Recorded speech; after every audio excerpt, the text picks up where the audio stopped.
बात नहीं करने जो पाखंड और दंभ का नाटक रच कर केवल अपनी वासनाओं की पूर्ति करते हैं। वो अनेक प्रकार से धोखा दूसरों को नहीं, अपने आप को दे रहे हैं। साधक के लिए सबसे पहला कर्तव्य है कि अपने वैराग्य में कोई भी रोग ना होने पावे।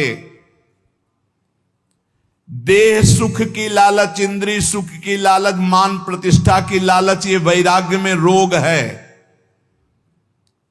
त्याग केला पूज्यते कारणे, सत्संग सोडूनि पूजा घेणे, शिष्य ममता धरो निराहणे, है वैराग्य राजस। पूज्य होने का कभी भावना नहीं पावे, बिल्कुल चलने लगा के बात कर रहे हैं।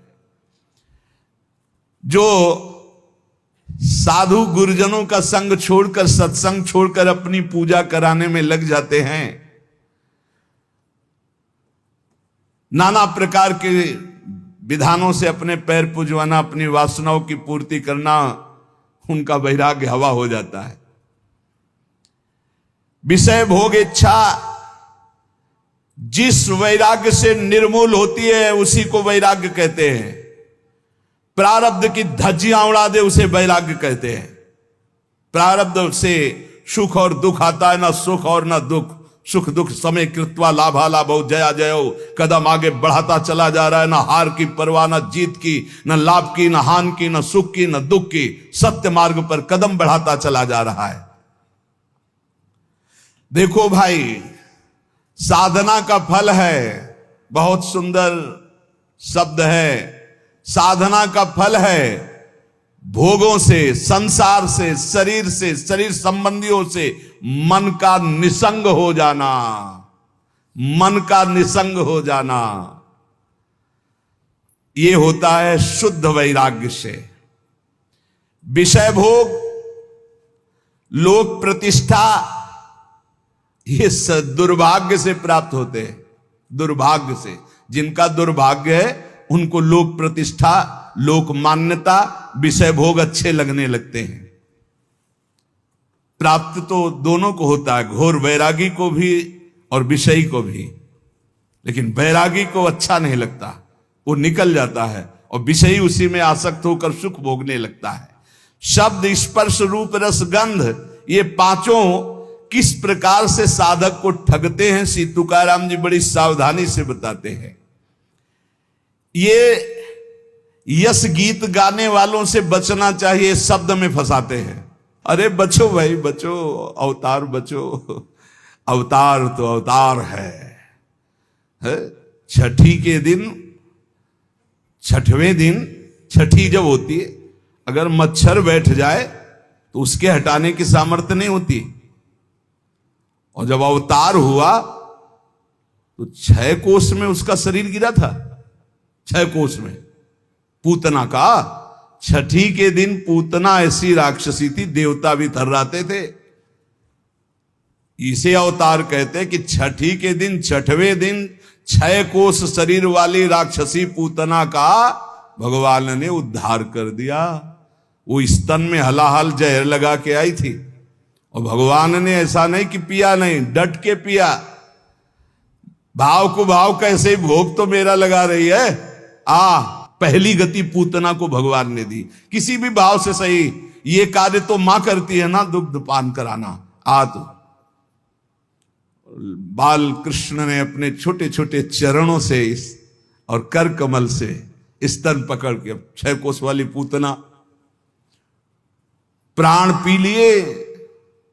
चिल्ला चिल्ला के भागी। वो देवी रूप अंतर ध्यान हो गया, जो दिव्य रूप धारण की हुई थी राक्षसी रूप में।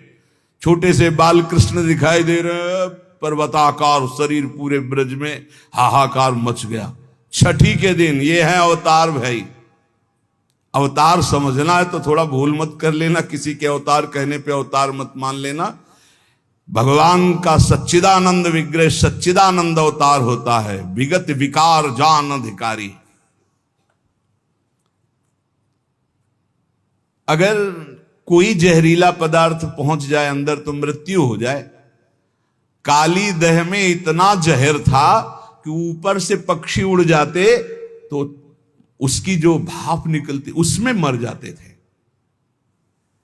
सखा गैया बछड़ा सब जल पिए और सब मूर्छित हो गए, पधार गए। भगवान ने देखा, ये देखो अवतार, कमर में फेंट कसी और कहा आज के बाद तू मेरे ब्रजमंडल में तो नहीं रहेगा कालिया। मेरी लीला के पात्रों को तो दुख पहुंचाया, अब मैं तुझे बताऊंगा। अमृत दृष्टि से सब सखाओं को और सब गौ बछड़ों को जीवित किया और खेल खेल में कूद पड़े। और उसको ऐसा अहंकार उसको था कि गरुण से भिड़ गया था, तभी तो भाग के आया था। वो दबने वाला नहीं था, भगवान के वाहन गरुण से भिड़ गया था कालिया। तब गरुण जी के पंख के मार से व्याकुल होकर भागकर यहां आया, क्योंकि यहां आ नहीं सकते थे गरुण जी, सांप के वशीभूत थे। कालिया का मान मर्दन किए। कालिया ने कैसे, आप भागवत में पढ़ के देख लो, ये हैं अवतार।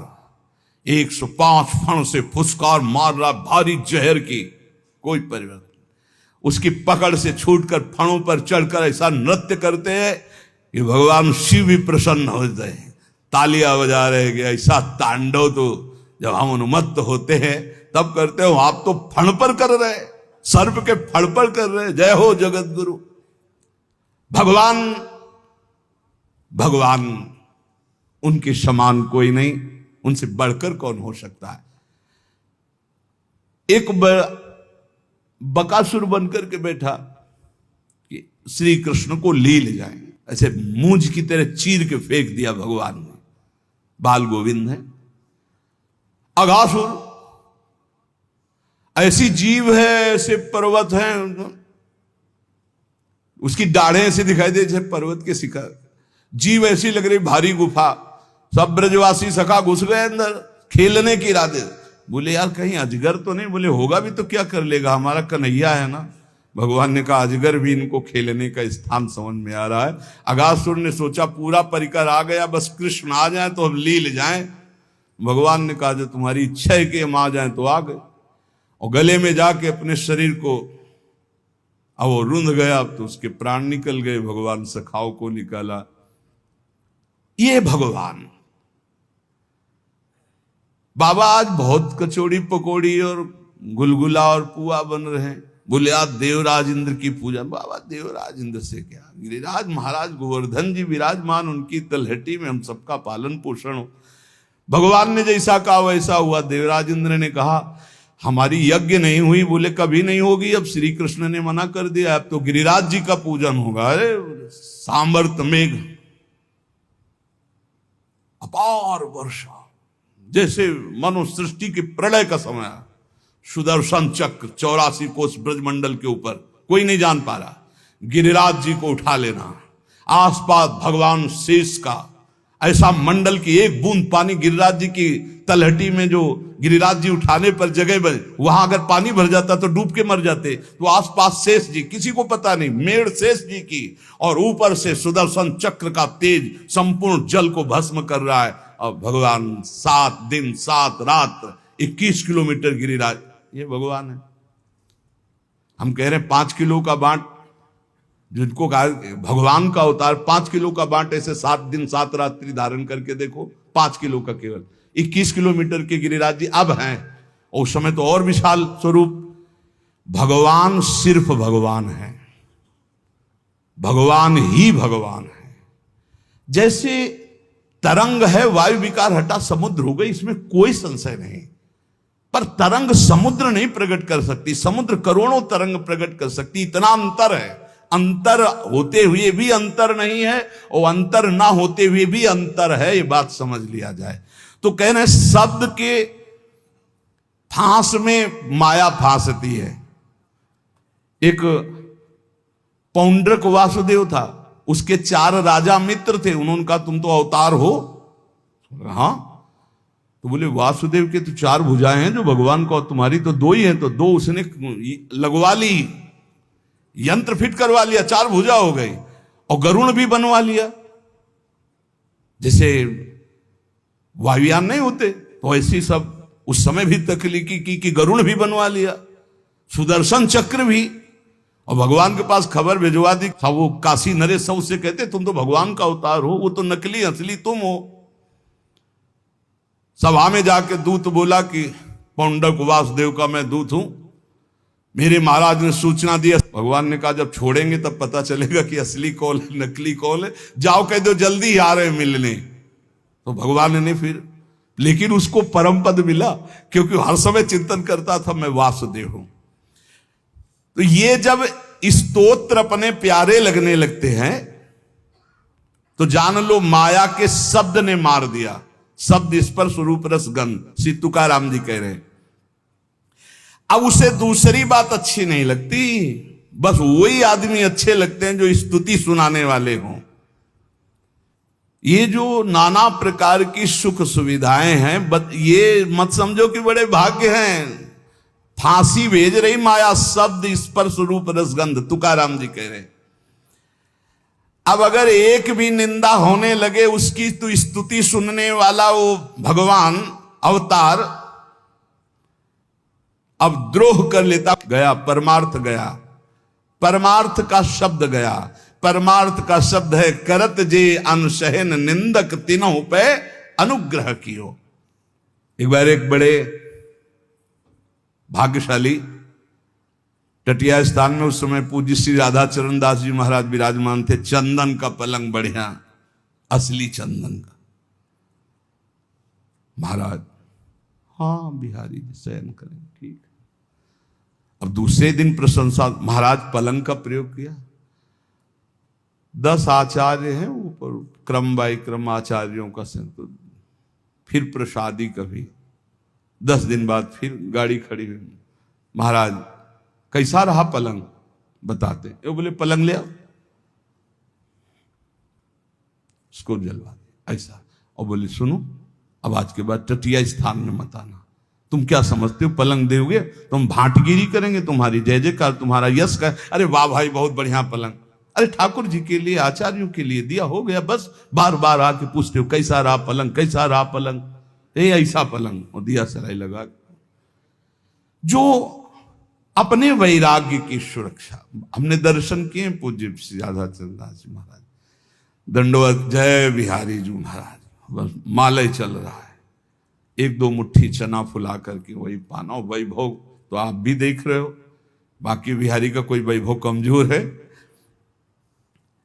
आसपास इकट्ठा होने वाले लोग बढ़िया आसन, स्वर्ण जटित पलंग, पहनने के लिए कीमती कीमती कोट, ये वस्तु ये वस्तु ये वस्तु, देवी देवताओं के समान भोग। देखो पहला जो सुंदर सैया, सुंदर पोशाक, सुंदर पहनने ओढ़ने के, ये हुआ स्पर्श सुख। फिर रस, उत्तम उत्तम भोग, पेय पदार्थ नाना प्रकार का, मौसमी का जूस, अनार का जूस। पानी ढंग से नहीं मिलता बैरागियों को। हाँ पानी भी अच्छा नहीं लगता उनको। कैसे उनको, उनकी प्यास तो भगवदानंद है। देवी देवताओं को भी ऐसे भोग। और फिर मृदु स्पर्श वस्त्रों का, स्वाद स्पर्श रसेंद्री का, कर्ण स्पर्श शब्द का, फिर रूप का आकर्षण, गंध का आकर्षण, उत्तम उत्तम पकवान, मेवा, मिठाई, बादाम पिस्ता का हलवा, गले में बढ़िया फूलों की माला, दुनिया के सुगंधित द्रव्य साध। कहां चले थे? शब्द स्पर्श रूप रस गंध पर विजय प्राप्त करने। माया ने कहां फंसा दिया। तुकाराम जी बिल्कुल एक एक चीज में छन्नी लगा के बोल रहे हैं, साधक बिल्कुल सावधान। उसका वैराग्य ऐसे टूटकर बिखर जाता है कि पुनः जीवन में वो समेट नहीं पाता अपने वैराग्य को। लोक प्रतिष्ठा उसके पीछे पड़ जाती है। हमने सहस्त्रों हजारों साधकों को भगवत प्राप्ति से वंचित होते देखा है। श्री तुकाराम जी महाराज बोल रहे हैं, इस प्रकार के गिरे हुए साधक फिर दोबारा उठने की हिम्मत नहीं रह जाती। क्यों? क्योंकि उनके मन में, इंद्रियों में इतनी विलासता पैदा हो जाती कि उसके बिना वो जी नहीं सकते। जरी कृपा उपजेल भगवंती तरीच मागुता होए बेरक्ति। यदि फिर भी भगवान दया कर दें तो ऐसी स्थिति में भी निकल पावे और वो अपने वैराग्य को सुरक्षित रख पावे, नहीं तो बड़ा बहुत ही कठिन है वैराग्य को बचा पाना। भगवत प्राप्ति तो भी बड़ी दूर है। जो तुम्हें प्रिय हो उसका भोग त्याग कर दो, तुकाराम जी महाराज कह रहे। जो वस्तु, व्यक्ति, स्थान, पदार्थ जो प्रिय लग रहा हो उसको भगवान को समर्पित कर दो। प्रियता का तुरंत निष्कासन करो, नहीं तो बंध जाओगे। और सत्संग में स्थिर भाव से बहुत सावधान होकर एक एक शब्द पकड़ो, वही बचाएगा तुम्हें। प्रतिष्ठा होने लगे तो बेचैन हो जाओ, उसे स्वीकार मत करो। मान, प्रतिष्ठा, नमस्कार, प्रणाम, इसे स्वीकार मत करो।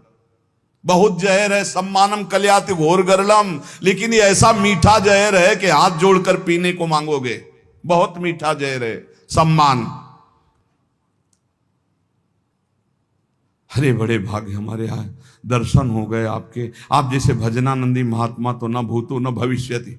अल्यो, पहाड़ रख गया अहंकार का। बहुत विचित्र भैया, शब्द स्पर्श रूप रसगन, न भजन है न साधन है। अब ये कान में सुनने के बाद उत्साह हो कि प्रभु देखो, हम भी कहते थे कि हम तिच्छा परम अधमा प्राण होगर, और आज सब लोग कहते हैं नीच अधम, नाथ मुझ नीच अधम पर कृपा कर दो। हे करुणा सिंधु कृपा। जब हमें कोई गाली दे, पाखंडी कहे, नीच कहे, और मेरा मन प्रसन्न होकर प्रभु की तरफ चले, तब जाना जाएगा कि हमारा मार्ग सही है। जीविका के लिए अर्थात साधक की जो कपड़ा, भोजन व्यवस्था कर रहा है वो एक नहीं होना चाहिए। पूज्य पादुड़िया बाबा के वचन में लिखा था कि चाहे बृहस्पति के समान पवित्र हो, किसी एक से साधक की दिनचर्या नहीं चलनी चाहिए। कि एक आदमी हमारा भरण पोषण कर रहा है, चाहे घर का चाहे बाहर का, किसी भी तरह से एक का नहीं। हमारा भरण पोषण कईयों के द्वारा, भिक्षावृत्ति से, मधुकर वृत्ति से, आकाश वृत्ति से, नहीं तो ठाकुर सुवाती कहनी पड़ेगी। अरे आप जैसा कौन भगत है, ऐसा कौन करता है, मतलब बांटगिरी करनी पड़ेगी उसकी। ये वैराग्य के नाशक है। प्रापंचिक लोगों के घेरे में बैठना, प्रापंचिक लोगों के दान देने पर उनकी भांटगिरी करना, बड़ाई करना, अपना बड़प्पन मान लेना। देखो ये अज्ञान की वृत्तियां, बड़ी सावधानी से सुनो।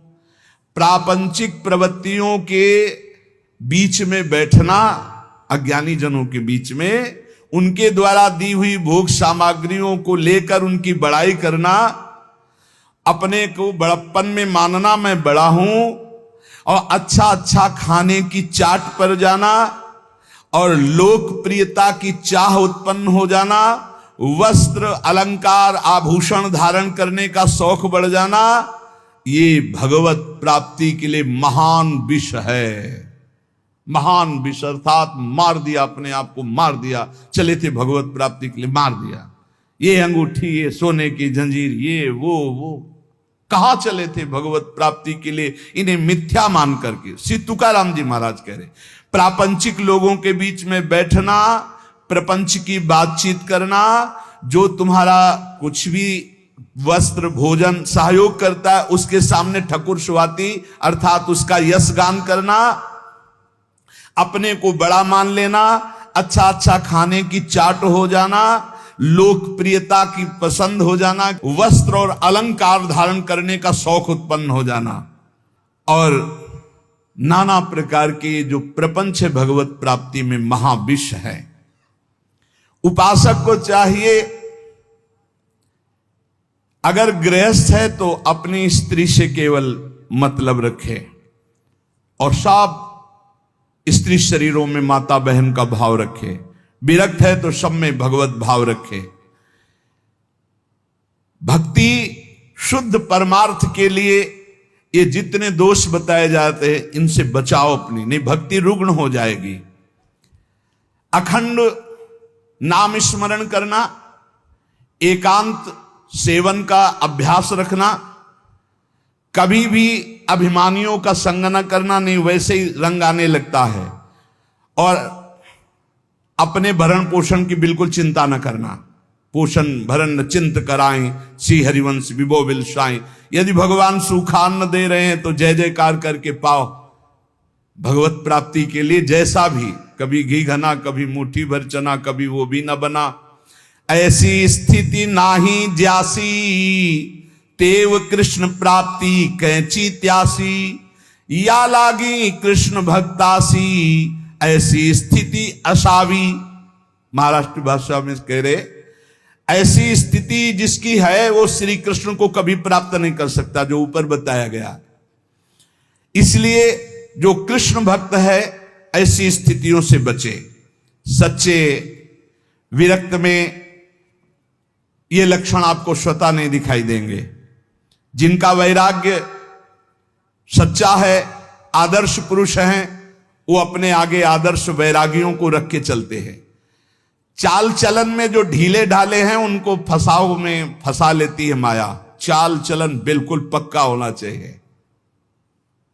एक संत भगवान बैरागी एक बार भोजन पाते थे। एक आश्रम में गए, वहीं थे, उनको गाय का एक गिलास दूध दिया गया। उन्होंने हाथ जोड़ा और कहा कि हमारा नियम है एक बार केवल आहार करते हैं। तो स्वामी जी दूध से क्या होगा? हमारा नियम है हम एक बार आहार। शुद्ध गाय का दूध, इसमें ऐसी डांट लगाए कि नजदीक नहीं है। वही उदर भरण पोषण, वही शरीर की पुष्टता, वही खान पान की बात। कोई ब्रह्म चर्चा की? जब एक बार कह दिया कि एक बार आहार शरीर में डालते, ये क्या विषयी पुरुषों के जैसा बार बार दूध ले लो दूध ले लो, डांट दे। एक खीर दोबारा एक चम्मच परोस दी तो प्रहार कर दिया, थप्पड़ मार दिया। भक्तमाल जी में आता है, नहीं साधु अपनी निष्ठा अपना, उसमें प्रियता नहीं, शरीर भोग के लिए प्रियता नहीं। जिनका लुजलुजा स्वभाव होता है, जिनकी चलन चाल ढील होती है, उसको माया फंसा लेती है। इसलिए बैरागी, कैसा बैरागी होना चाहिए? नारियल के फल जैसा, अंदर एकदम मलाई जैसी कच्ची गरी, ऊपर देखो झूठ कठोर खप्पर, बस ऐसा ऊपर से ऐसा झाकर नजर आना चाहिए कि भैया नजदीक, और अंदर माला माल, अंदर एकदम हृदय कोमल। श्री तुकाराम जी कहते हैं जिसका ज्वलंत वैराग्य होगा वही अंतरंग में घुसे हुए चोरों को पकड़ पकड़ कर सावधानी पूर्वक बाहर फेंकेगा। और जिसका चित्त शुद्ध हो गया तो पांडुरंगा उसके चित्त में ही प्रकाशित हो जाता है। इसलिए साधक सदा चौकन्ना रहो। बहुत देखना, बहुत सुंदर बात करें। चौकन्ना कैसे? जैसे मार्ग भयावह हो तो बिल्कुल सावधान, कोई आगे पीछे प्रहार करने वाला तो नहीं है, ऐसे साधक चले।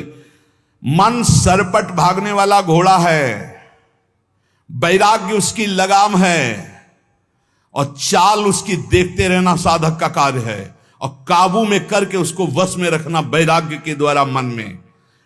जिसका मन वश में नहीं उसके सब साधन व्यर्थ हो जाते हैं। तुकाराम जी महाराज कहते हैं आपकी साधना का आपको फल मिला, उसका फल है मन। मन कैसा है आपका? मनोनिग्रह सबसे बड़ा साधन है। मनोजय ही अगर नहीं हुआ, मन पर विजय प्राप्त नहीं की, तो बड़ी बड़ी तपस्या, बड़े बड़े अनुष्ठानों के फल को नाश कर देता है, ऐसे आचरण करा देता है। बड़े बड़े वीरों को चारों खानों चित्त पलटा दे, ऐसा बलवान मन है। इसलिए बड़े बड़े पंडितों को ज्ञान के शिखर से गिराने की ताकत रखता है मन। इसलिए चौकन्ना रहे साधक, तुम्हारा मन बड़ा बली दुश्मन है, दुर्जय है, दुर्धर है। तुकाराम जी कहते हैं बड़े बड़ों को इसने चौपट कर दिया, मैंने देखा है। इसलिए विषयों की तरफ दौड़ लगाने वाले इस मन के ऊपर आसन लगा लो, और इस करामाती मन को भगवान नाम में ऊपर आसन लगाने का मतलब हर समय नजर जाएगा कहां? राधा राधा राधा राधा। मांगे पर तभी तो बली, सूर एक भूमंडली। जिसने इस भागते हुए मन को वश में कर लिया, भूमंडल में उसके समान कोई योद्धा नहीं है। सबसे बड़ा सूरवीर वही जो मन को वश में कर ले। श्री तुकाराम जी महाराज कहते हैं मन पर विजय प्राप्त नहीं किया तो तुम्हारा परमार्थ मिथ्या हो जाएगा। कैसे मिथ्या हो जाएगा? 50 वर्ष ब्रह्मचर्य रहे, 5 मिनट चूक हो गई, सब मिटिया मेट हो गया। परमार्थ का पथिक। 50 वर्ष से तुम्हारी जय जयकार हो रही, 5 मिनट कोई गलत काम हो गया, सब ये थूकने लगेंगे। हे, इनकी श्रद्धा जानते हो कैसी होती? जैसी हवा चली पत्ता वैसे ही भाग जाएगा। इन पत्तों को मत समझो कि आपके हैं। क्या स्थिति, उनको कुछ पता नहीं। वो तो हवा चली है, अनुकूल हवा चली तो जय हो, प्रतिकूल चली तो कोई दिखाई नहीं देगा। तुकाराम जी कहते इस पर विश्वास मत करो कि इससे तुम्हारे वैराग्य तपस्या का फल है। ये नहीं है तपस्या वैराग्य का फल, मनोजव है, मन पर विजय पर। ये सच्चाई बिल्कुल चलनी लगा के बात कर रहे हैं, अगर समझ पावे तो। थोड़ा कड़ुआ है क्योंकि इसमें मिलावट नहीं है, बड़े सिद्ध महापुरुष हैं। सार्वभौम राज्य प्राप्त करने वाले चक्रवर्ती राजा की भी अपेक्षा महान बलशाली राजा वो है जो अपने मन पर विजय प्राप्त कर लेता है। इसलिए साधु की देश विदेश सब जगह सम्मान और मान्यता होती है, क्योंकि वो मन विजयी होता है। हमारे इस पुण्य भारतवर्ष देश में असंख्यों जीव पैदा होते हैं, असंख्यों मर मिटते हैं। बहुत से राजा हुए, बहुत से रंक हुए, चले गए, पर भीष्म, हरिश्चंद्र, प्रहलाद, हनुमान, भरत, तुलसीदास जी, मीराबाई, रामदास, एकनाथ, ज्ञानदेव, छत्रपति शिवाजी, अहिल्याबाई, ये बड़े बड़े जिनका नाम इतिहास में जय घोष किया, ये सब मनोजयी, मन पर विजय प्राप्त की। इनके समान कौन हो सकता है? जिसने मन पर विवेक की जीन कस दी और वैराग्य की लगाम लगा करके और भगवत चिंतन रूपी आसन जमा कर बैठ गया, वही मन पर विजय प्राप्त कर सकता है।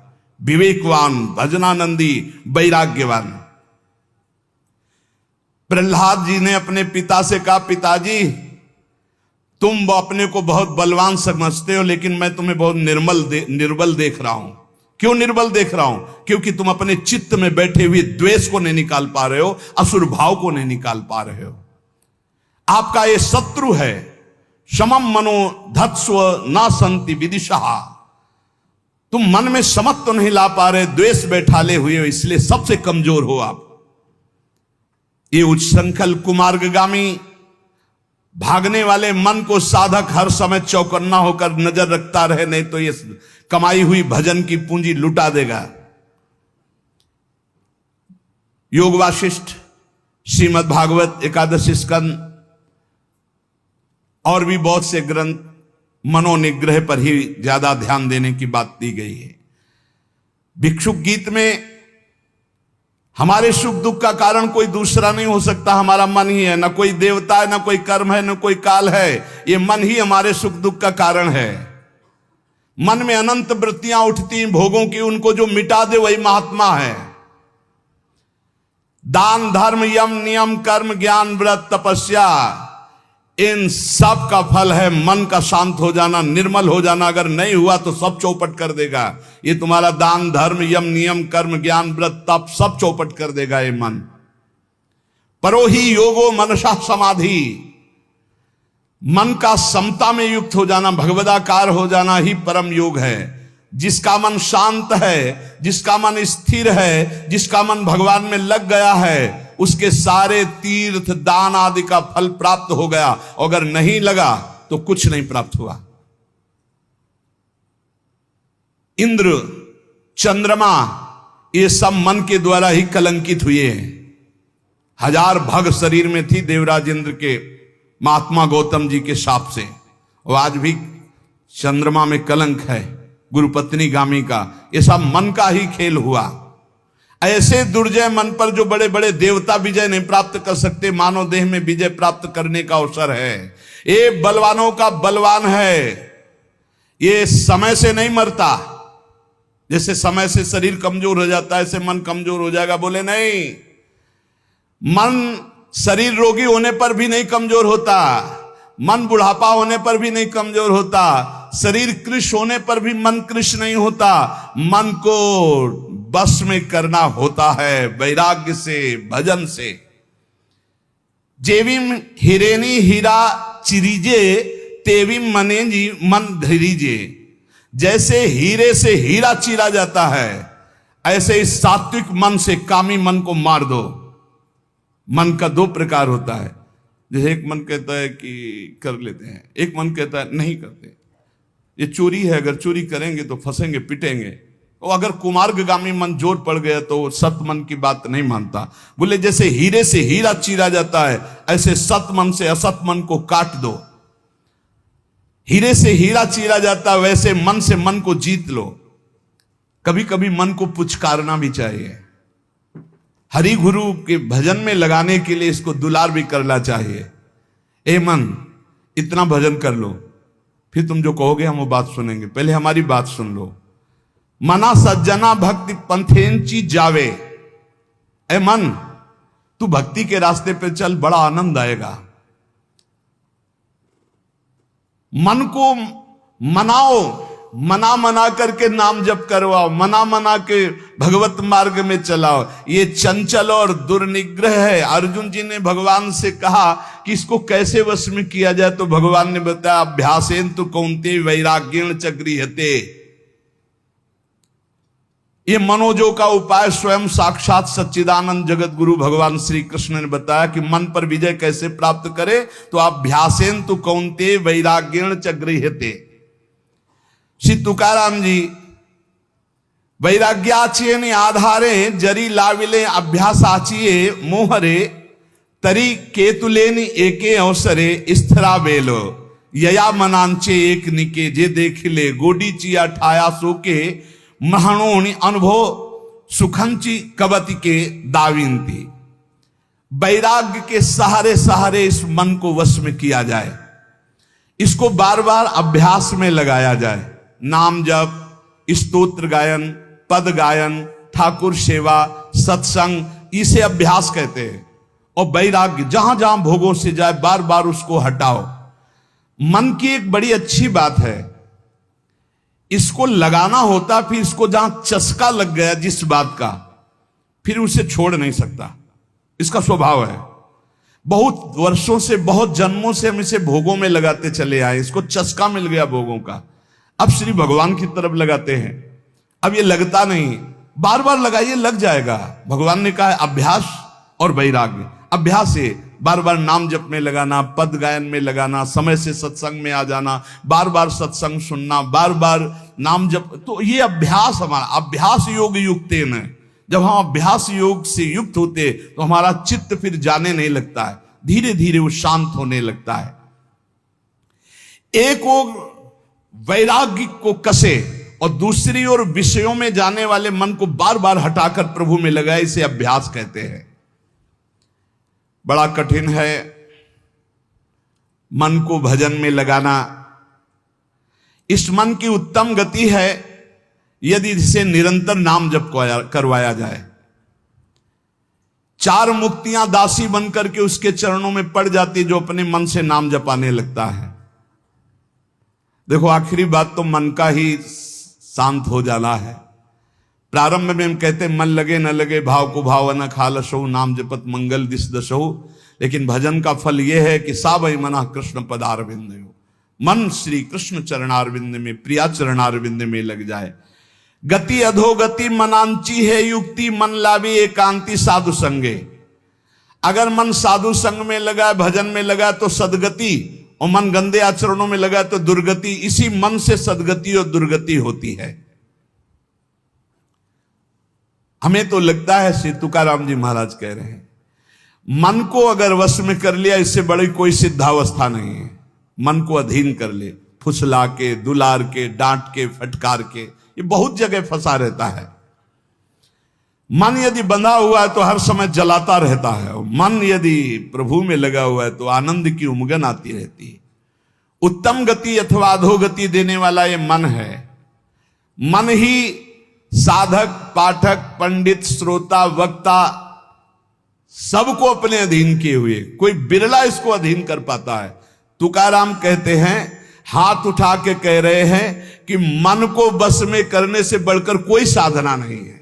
मन को वश में करो, पहले इसको अपने वश में करो, नाम जप करवाओ, कथा कीर्तन वार्ता बार बार इसमें लगाओ। अगर मन बस में नहीं हुआ तो ये प्रपंच रचता रहेगा। मन को प्रसन्न कर लो। मन विषयों से हर्षित होता है और शोकित होता है, प्रसन्न होता है भगवान के चिंतन से। मन को खींचकर विषय प्रवाह से हरि भजन में बांध दो। इसको मन की रखवाली करते रहो 24 घंटे, जहां जहां जाए खींच खींच कर उसे हरि भजन में लगाओ। तुका म्याणे मना पाहिजे अंकुश, नित्य नवादिश जागृति चा। तुकाराम जी कहते मन पर अंकुश रखो, नाम का राम कृष्ण हरि, राधा राधा राधा। जैसे मत वाले हाथी को वश में करने का अंकुश, ऐसे नाम अंकुश है। हर समय नाम चलाते रहो, भागेगा मन, बार बार खींच कर लाओ। जिस दिन मन को चस्का लग गया नाम का, तो नवीन आनंद उत्पन्न होने लगेगा। नित्य जब से जग जाओ तब से यही हमारा धंधा है, मन को खींच खींच कर बार बार भगवान में लगाना। मदोन्मत्त हाथी जैसे बिना अंकुश के नहीं संभलता, ऐसे भगवान के अखंड भजन के बिना मन नहीं संभलता। राधा राधा।